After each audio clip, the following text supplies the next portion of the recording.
Welcome to STEAM State of Mind, your favorite source for all things STEAM education. STEAM State of Mind. This isn't just science, technology, engineering, arts, and math.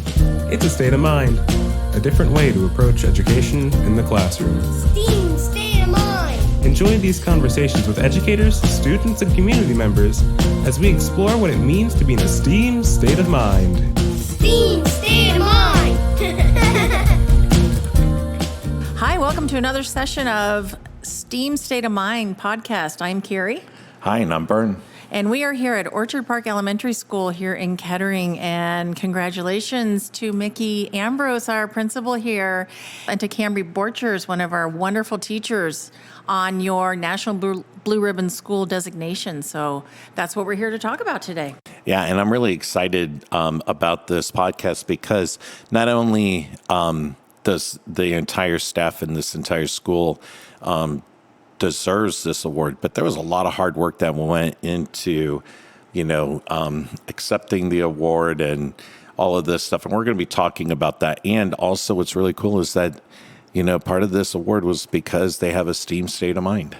Absolutely. That is something that we are super proud of here at Orchard Park and all the projects that you have done over the years. You kind of were one of our sort of founding schools that worked with Bern on STEAM projects with your students, and certainly that became part of this whole application process for your Blue Ribbon School designation. Absolutely, Kari. And we have really enjoyed, and so have our students and staff, enjoyed creating the gardens here at Orchard Park. So, let's just go back to the beginning of this whole, process of being a Blue Ribbon School. How did you find out about it? Or what was it that, we're a Blue Ribbon School, we've been nominated? I mean, what was that? I'll tell you, it was an interesting process, and we were actually notified by our school superintendent, who walked in one day and asked me if I was sitting, and I knew instantly that something must be happening, and he proceeded to tell me that Orchard Park was actually nominated as a National Blue Ribbon School of Excellence. Now, there's a whole process that you have to go through. Once the Ohio Department of Education notifies a superintendent, then there's an application process that you have to go through. So we went through the application process, which took about 3 months. And I remember. Yes, you were a huge part of that process. All of the staff members were divided into groups, and we tackled the long application process, and we filled out the information for the Ohio Department of Education, returned it back to the committee. They then review the applications. It takes about 3 months for the committee to look through the applicants and then to decide if they are going to choose your school as a National Blue Ribbon School of Excellence. And we were notified, it was the end of August, actually, that we were indeed chosen as a National Blue Ribbon School of Excellence under exemplary high-performing schools. And so, as I said, it was a collaborative effort. Every staff member had a part in completing the application process, and every staff member had a part in getting our nomination. Well, let's dig a little bit deeper in that, because the National Blue Ribbon School program is a program of the United States Department of Education, and then the Ohio Department of Education, if I understand correctly from chatting with you and Camry before we started, can nominate 16 schools. So they want to be sure that they're nominating schools that are deserving of this and that are going to actually get that designation. So that's partly why this, I think, application process is so intense and so detailed. So let's talk maybe, Camry and Mickey, about what were some of the things that you were asked to kind of put down on paper in terms of what Orchard Park is doing to deserve that exemplary high-performing school designation from our National Department of Education. Well, as you mentioned, Kari, it was actually created back in 1982, and it includes over 9,000 schools in the state of Ohio. And these are parochial, private schools, public schools. The nominations can come from elementary, middle, and high schools as well. And the thing about what is so amazing is that if you are chosen, then we are in the 1 percentile of states that have been recognized throughout the United States. So we are. Hold on. I want to. You just kind of brush through that like, oh, no big deal. Hold it. Can you explain to me in more detail about, Orchard Park didn't nominate itself, or the superintendent didn't nominate you, or you didn't, whatever. How you were considered by the state of Ohio as being, Orchard Park as being like the top 1% of all the schools of however many schools are in the state of Ohio. And they notified you saying, hey, you guys are the cream of the crop, and you guys are we want you, nominate you to be selected as a blue ribbon school. Is that correct? All right, we're going to take a little break from the podcast because I wanted to talk a little bit more about the National Blue Ribbon School Program. And so it was created in 1982. The National Blue Ribbon School Program recognizes public, parochial, and private learning facilities from across the country as nominated by the Chief Educational Officer in each state for public schools, or the Council for American Private Education for private and parochial schools. Schools can be recognized for a Blue Ribbon School Award in one of two performance categories: high achievement, as measured by state assessments or nationally normed tests, and greatest advancement in closing achievement gaps. All right, back to the podcast. You are correct. And I have to give a huge plug as well to Indian Ripple, because a few years prior to us receiving this nomination, they have also been chosen as a National Blue Ribbon School of Excellence. And Indian Ripple is another Kettering elementary school. Correct. And the amazing thing is to have two elementary buildings for any district in the state of Ohio or anywhere to actually be nominated for a National Blue Ribbon School of Excellence is just a huge achievement. So we also have to give not only a huge shout out to the Orchard Park and all of our staff and the community, but to our Indian Riffle staff members as well, and our entire community, Kettering community, for supporting us and helping us to be National Blue Ribbon School of Excellence schools here in Kettering. A large part of our questions, Kari, you had asked about what went into the application and all of that. And it was very long. I think Mickey understated that. It was super long and very, very detailed. But a larger portion of our application had to do with how our school responded during COVID. That was a sort of subcategory that they had added in. And I really hope that they will never have to add that in again. Yeah. Let's hope you were unique in that sense.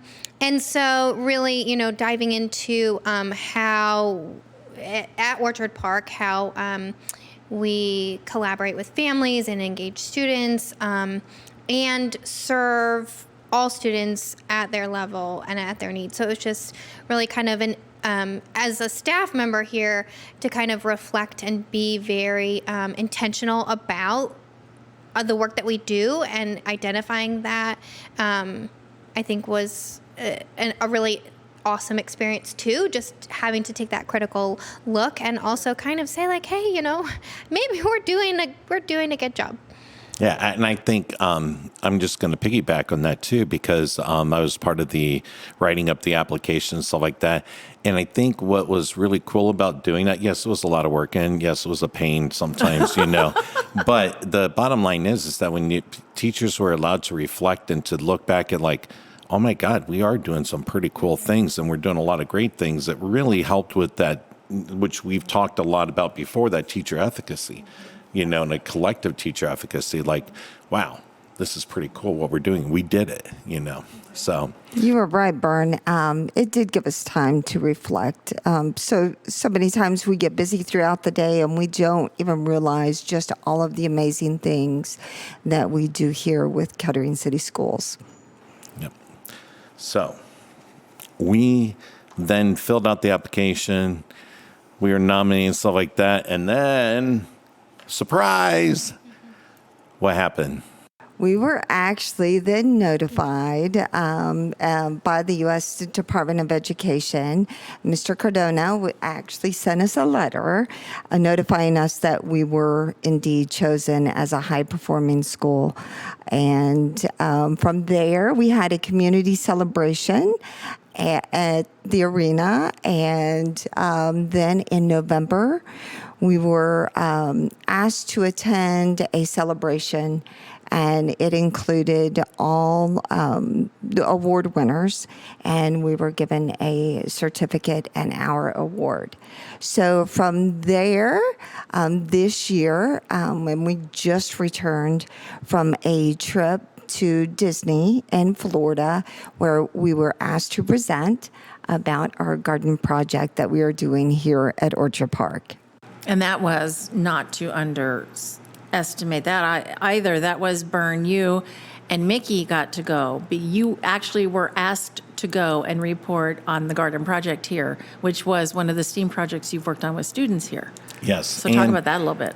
And what was really cool about, that whole thing and what Cambry was saying is that, we started that whole collaboration with all the staff members and everybody, and with Trader Joe's, which is our STEAM partner here at Orchard Park, prior to the outbreak of COVID. And so it was that fall of 2018 that we went ahead and we said, hey, we want to do this. And we had this huge, big planned collaboration and getting the students all involved and all that stuff. Well, what was what's amazing to me is that Orchard Park continued even after the school was shut down, and we accomplished in, building and engineering this whole garden that included all schools.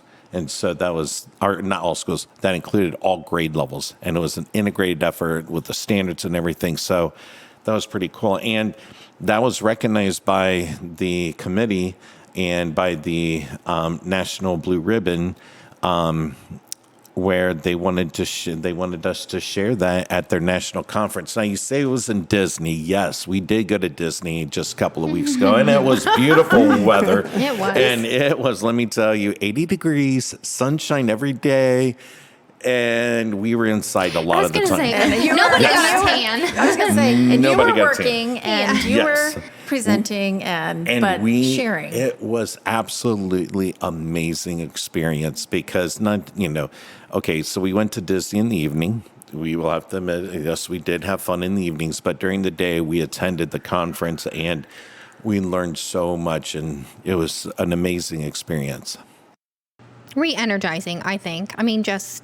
Yeah. Not only for us to, we presented on the second day of the conference, but then attending all the keynotes and the individual sessions, I think it, was really encouraging for us to kind of have the feedback we received after we presented. We had a lot of really positive feedback from the attendees, and then just being a part of different sessions was really re-energizing and exciting and had kind of refresh. Let's back up a little bit to when you guys, maybe to help our audience understand, what is it that makes a National Blue Ribbon exemplary school? What is it as a teacher? What is it as a principal? what are some of the things that you can look to and say, you know what, in reflecting and in going through this application process, in getting the opportunity to present to others about what we're doing here, what is it that makes Orchard Park an exemplary Blue Ribbon School? In my opinion, Kari, I think the biggest thing is that collaboration piece. I truly believe that whether we're talking from kindergarten through 5th grade, it takes the entire team working together and collaborating together to meet all of our students' needs. And I'm fortunate that here at Orchard Park, we truly do have a special group of people that really want to do what's best for our students. And not only that, collaborating amongst the staff, but it's collaborating with our parents, collaborating with the local community, businesses. So that's what truly makes this a special place. It's that warm and inviting environment that we want to create when someone walks into the building. But it boils down to that collaboration piece and a lot of hard work from staff, parents, and local businesses collaborating with us. And Kari, when you're looking at, you look out at your class of, 20, 22 kids, and as a teacher, what do you do? What do you say to yourself, this is how I'm going to differentiate so that I can meet the needs of every child in my classroom? Because that really, I think, is what leads to the kinds of accolades you're getting as a Blue Ribbon School, what our district was able to do on our state report card in terms of closing the gap and achievement for students. So how do you, as a teacher, make that happen in your classroom and your fellow teachers here? Because I know you all collaborate and work hard to make sure that you're doing that across the grade levels. Yeah, I think that there's not one easy answer. But I think at the heart of it is just to really spend time and get to know my kids and the kids of the entire grade level. We spend time, Bern comes and we get the whole 4th grade together, including And some of our resource rooms that we have. Yeah, so she joins us, our 4th grade, and really allowing that time to get to know all of the kiddos and kind of what's motivating to them, spending small group time, getting to know their individual needs. And then, we have a large group of staff members who are able to spend that time reviewing each child where they are. Our titles team is amazing. Our intervention team is wonderful. And everyone is equally as invested in the students. So I think, just really, like Mickey said, collaboration is huge. So in my own room, it's not just me in here. And also working with families at home. Love the constant communication to kind of make sure that we're reinforcing the same things and that students know that whether they're at home or at school or in an intervention group or at specials, that they are important and they are wanted here and that they are, they have cheerleaders here. Mm-hmm. Well, and to continue with that, the big thing, even with the gardens, when we did the garden project here, it was a collaborative effort where we worked together and it was across all grade levels, and that cooperation between the teams and understanding what every team and grade level is going to be doing and participating, because what one grade level did affected what another grade level was able to accomplish, and the timing and all of that stuff, and working together and collaborating. And it was that community, that was established. And that kind of brings up this next part that I really want to emphasize, because we talked a little bit about this, but, we were at this convention or conference, whatever you want to call it, with these high achieving schools and like the cream of the crop. And we had amazing keynote speakers and session. I mean, it was just absolutely it was rejuvenating. It was just like, oh my God. And there was a common theme I felt across the board. There were 3 major things that I felt was a common theme. Now, I'm not going to say what I think yet, but I'm going to let them... Put them on the spot. I know, I'm going to put them on the spot. And what do you guys consider to be the 3 of all these high-achieving schools? What was the 3 things that you felt that was common theme across the board with them? Number 1, collaboration would have to be one of the big ones. Collaboration, definitely.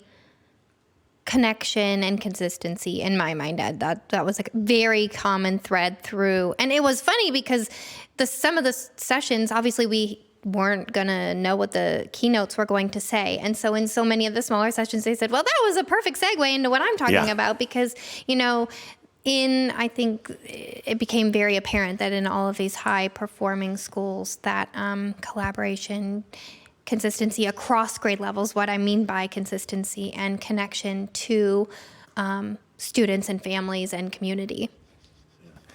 And I thought culture was the huge, like developing a culture in your community, in your school. And I feel that when you walk in Orchard Park, there's a positive culture. Like the one keynote speaker, was saying, like, when you walk into a building, you can feel it. And you really do.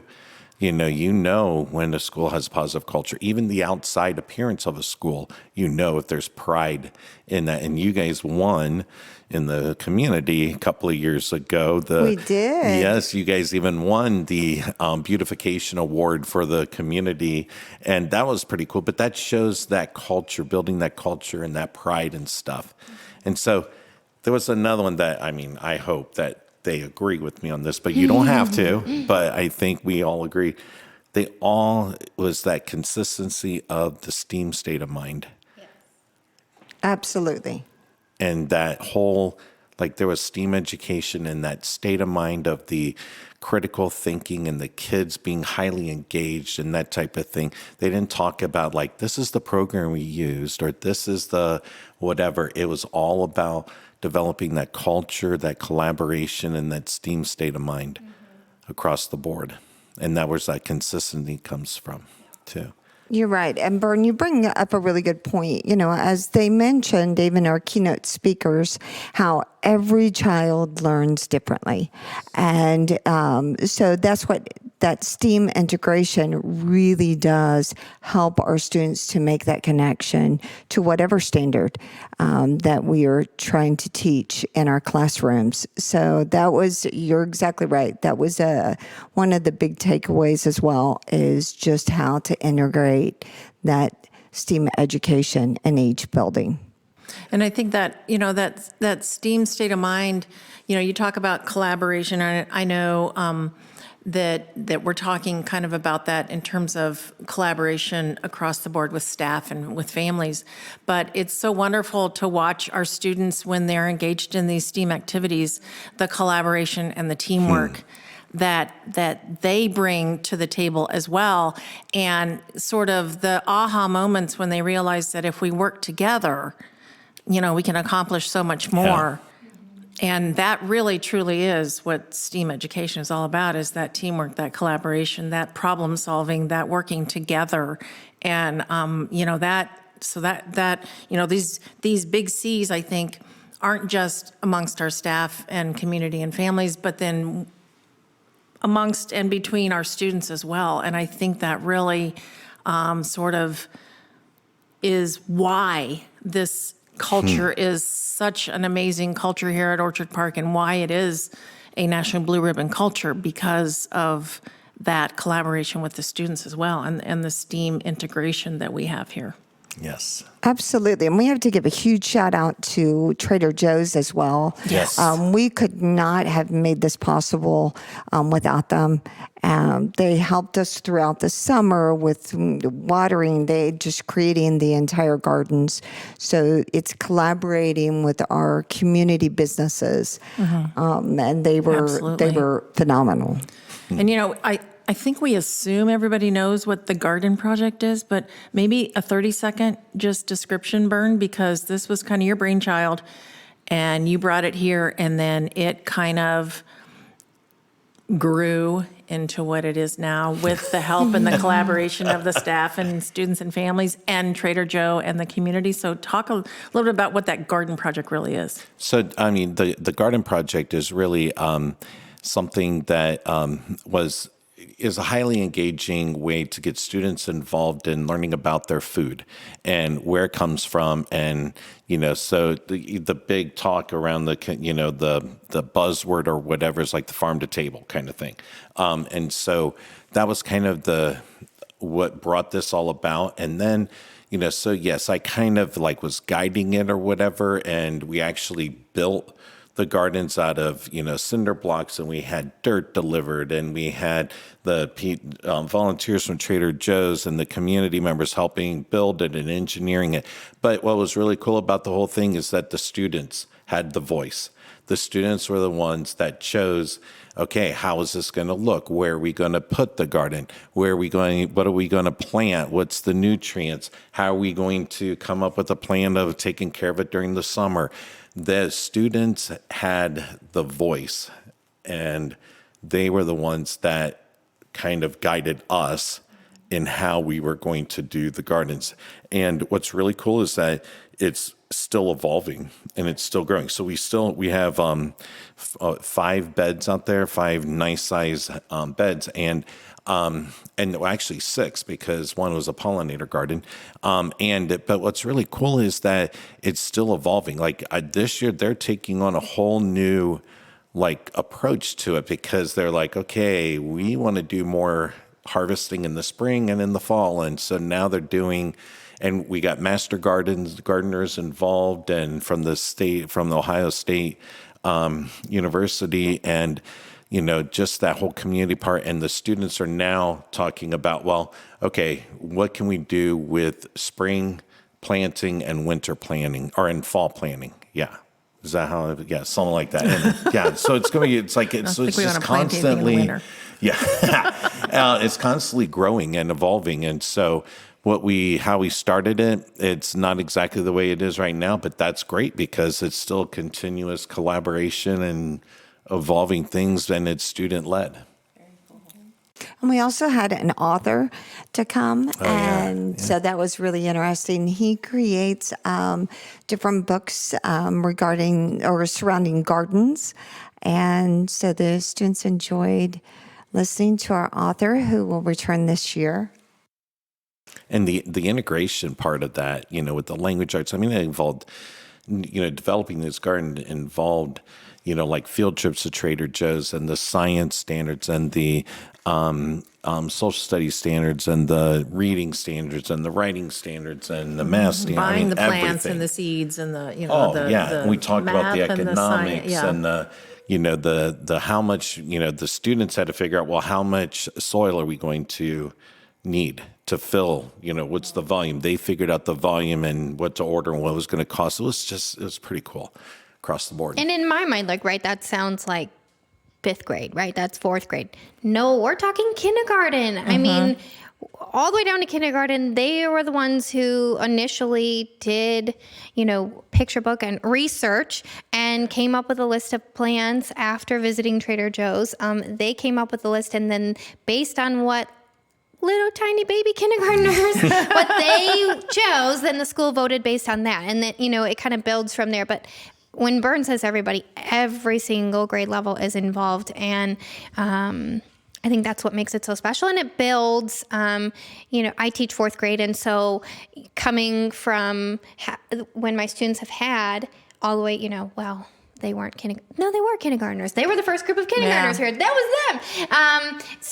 them.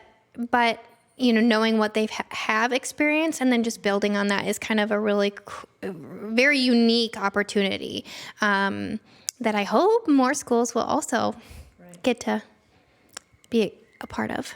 And I think what's really neat, just to piggyback on what you said, Cambry, some of the things that we heard at the conference, we had someone that was more in a rural area that said that they were interested in starting a garden project in their building. But we also had a suburban school, and there was an urban school. And it was really interesting, Bern, if you want to tell them about, because they were talking about really not having the space to have a larger garden. And we talked about how they could actually start a garden project in their building. Yeah, and that's something that we do here at Orchard Park too, at the first grade here, because the first grade, what they do is part of their standards is they have to learn what do plants need in order to survive. And so, the light, the water, the air, the nutrients, the space, and all this stuff. And so, what we did is we purchased through Dorwood Optimus. I have to give them a shout, the Optimus Group. They purchased these aeroponic tower gardens. And so the kids, in the wintertime, okay, there we go, the wintertime planning, we grow plants in these aeroponic gardens. And so, and they really grow. I mean, it's amazing how much lettuce and food we can grow with these aeroponic gardens. And so we talked about that with these urban schools about, yes, you can still do gardening and do these things through different techniques and technology. And so you integrated the technology into the aeroponic systems. So it's pretty cool. Well, we had the aeroponic, and then we actually tested and planted some in soil as well to see which plants would actually grow better. And we found that the aeroponics, they were larger than those that we planted in the soil. Yeah. And it was a really cool comparison and stuff. But then the pandemic hit the first year when we did it, and then Mickey took home the plant, took care of the Yes, plants I and the did. soil. Like who gets I took care of the hamster aeroponics. And I believe I won. My plants she got did. larger She's than yours. a much better green thumb than I have. Yeah. Somehow I'm not surprised about No, that. she's good at everything. So how do you top this? Or how do you continue to have a culture of exemplary, high-performing classrooms and a school? What are your, what do you do to make it continue and to grow? And well, we just keep doing what we're doing. Yep. And so every day is a new day. And as I said, I've got an unbelievable group of staff members that truly care about their students. So it's coming in and doing what we do every day. Our motto, Kari, is OP, AKA, which stands for Outstanding People Making a Difference Every Day. So we don't always see it every day. And I can truly tell you that we're not always skipping down the halls, but it is just working with each other and knowing that, hey, if it is a bad day, you've got a teacher next door that just can give you a simple smile that can help you through whatever the situation is. And it is caring about the students that walk into our classrooms. Now, Mickey's making it sound so simple, but it's not. And, when you're working on a culture, it is a constant day-to-day thing that you have to be aware of, and you have to be there. Because, I've been part of a school or part of schools that, something happens or whatever, and the culture just completely turns quickly.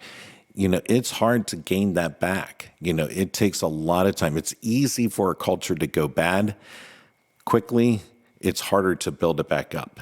And so they work on this every day. And Mickey does it. They have community meetings every morning. They have, they set up these staff data team meetings where the teachers get together and they collaborate and come up with, what's best for the kids. They do a lot of things that they're, Mickey said that she just keep doing what we're doing.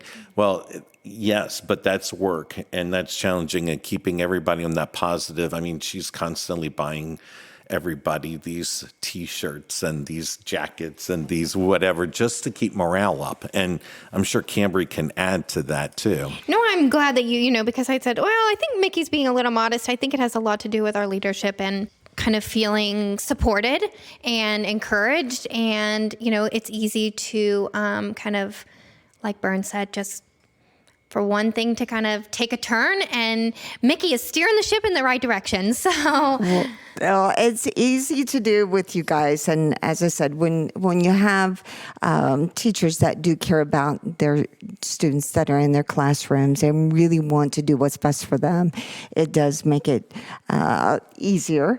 And so it is. It's all about having fun. And we have to remember that as well. For teachers need to have fun, students need to have fun, and that's what we're trying to do here at Orchard Park. Well, and Mickey is famous for saying, "I want everybody to laugh every day." That is true. That's a great motto as well. Yeah, and you know what? You have the seal on your building that is evidence of what you guys have done to earn that incredible designation as an exemplary blue ribbon school. You had people at the national level coming to you, asking you, how do you do it? So that is certainly an amazing just way to know that you got to be doing something right here at Orchard Park, because you've got the seal to prove it, and you've got people asking you, what are you doing there? We want to replicate that in our school. So that's pretty awesome. Well, thank you, and we all thank you here at Orchard Park, because it's a collaborative effort, and we're just going to keep doing what we do, and that's care about our students. So keep it up, right? Exactly. Right. Yep, they're amazing. I love Orchard Park. I love Kettering, all schools of Kettering, of course, but it's been Well, we fun. are talking to Orchard Park, so it's We okay are, to yes. say So I that can we love emphasize Orchard them right now. All right. Yeah. When I go over at another school for the next podcast, I'll say I love the school too. Yeah, just to make it easy. as long as right? you love us best, that's Okay. okay. And I'm going to book your calendar solid. That's the thing. Yeah, we have to share Bern around the district, don't we? Darn. Well, before we close, Coach Schwieterman, I do have a question from Vicki. We always try to have a little question to close out the podcast. How does personalized learning relate to the STEAM state of mind? Okay, Vicki, that is a great question. And this is something that this year, another school has really taken the initiative of learning more about personalized learning. And we're actually getting trained and being part of a program that is being supplemented and provided by the state of Ohio. And so we are really working hard in getting a better understanding of personalized learning and what it's all about, what it entails, and that type of thing. And so what I can say is, like, what we just talked about with Orchard Park, that was really a lot of personalized learning, because we allowed the kids to have a voice and a choice. We allowed the kids to drive what we are trying to do here at Orchard Park with the gardens and with other, not just the gardens. We talked about the gardens a lot, but a lot of things. And that personalized learning is where you're taking the kids, where they are, what their interests are. You get to know them. Like Cambry said, you really get to know the kids.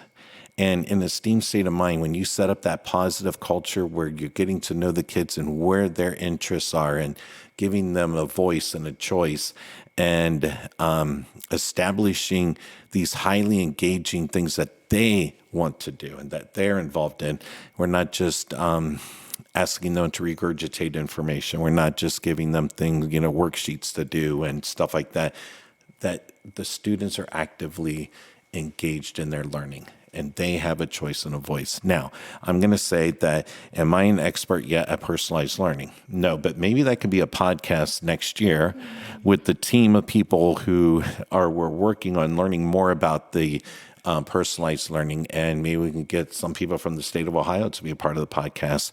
But the bottom line is that they go hand in hand, STEAM state of mind and personalized learning, because it's all about that culture and it's all about the students being highly engaged and being invested in their own education. And making those connections as well, Bern, to Yes. having the student to be able to make those connections so that they can understand whatever standard that the teacher is teaching. And Yes. so that connection piece is just huge. And that's what STEAM allows teachers and students to do, is make those connections to their whatever their background knowledge, so they can retain that information. Yeah, definitely. And what's really kind of cool about that too is like with the gardens, I would love to take a survey of how many kids in Orchard Park have now engineered their own gardens at their homes, and how they, that would be a really cool thing to find out too, because, that's personalized too. They're taking it and they're using it in the real world, in that real world application. And that's what STEAM is all about. Exactly. And I think I told you, Bern, about the first year that we actually planted tomatoes, the small Yeah. tomatoes in our garden. And at recess, now these are fourth grade students, they actually thought that the small tomatoes were grapes. They had no idea. So we automatically at times just assume that students know exactly, how the tomatoes get into the grocery store or how they are grown. So that was eye-opening, that students had no idea. They even said, "Can we eat these?" Absolutely, go in and wash them, and you can eat them. But it's interesting. It's that hands-on learning that helps our students to experience the things that we just at times automatically assume that they already know. So, Yeah. So, Kari, this has been another outstanding conversation. Absolutely. I love doing these podcasts. Thank you, Mickey and Cambry. This has been so fun to kind of revisit your journey to a National Blue Ribbon School, and then also the many things you're doing to continue to be just the great school that you are for your students and your families. Yeah, and thank you guys for letting me be part of your positive culture and being part of the school, because it's just a great place to be. absolutely. Thank you. Thank you for having us. Thank you and Cambry for doing an outstanding job and showing just the great things we're doing here at Orchard Park. All right.